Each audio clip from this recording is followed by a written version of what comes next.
पाण्यासाठी पोलीस बंदोबस्त। कोल्हापूरच्या राजापूर बंधाऱ्यावर पहारा। पाण्याचा विसर्ग रोखण्यासाठी खबरदारी।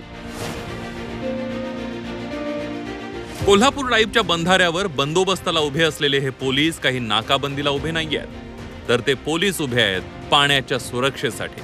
कोल्हापूरच्या शिरोळ तालुक्यातील राजाराम बंधाऱ्यावर हा पहारा देण्याची वेळ आली आहे। त्याचं झालं असं की कोल्हापूरच्या शिरोळ तालुक्यातील राजापूर बंधाऱ्याच्या पुढेच कर्नाटक हद्द सुरू होते। कर्नाटकात तीव्र पाणी टंचाई आहे।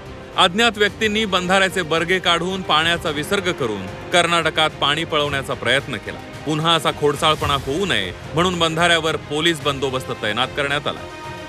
मी रोजच्या कामानुसार सकाळी पाण्याची लेवल मी देत होतो, त्यावेळेला आमच्या बंधाऱ्यात बर्गे काढले होते। ते रात्रीच्या वेळेला बर्गे काढलेले होते आणि ते पाणी नेण्याचा तिने प्रयत्न केला। 2003ला या बंधाऱ्यावर रात्रीचे येऊन कर्नाटकच्या काही शेतकऱ्यांनी बर्गे काढून बंधारा फोडून पाणी खाली नेण्याचा प्रयत्न केला।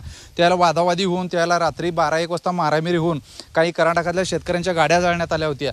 तशी पुनरावृत्ती परत होणे याची खबरदारी प्रशासनाने घ्यावं व पावसाळा चालूसपर्यंत पाण्याने जपून वापरावं हीच आमची एक विनंती आहे। सध्या राज्यात पाणी टंचाईचं संकट एवढं आहे की पाण्यासाठी पोलीस बंदोबस्त लावण्याची वेळ आली आहे।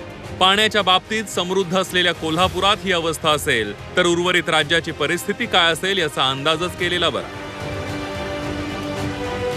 मिथुन राज्याध्यक्ष, झी 24 तास, कोल्हापूर।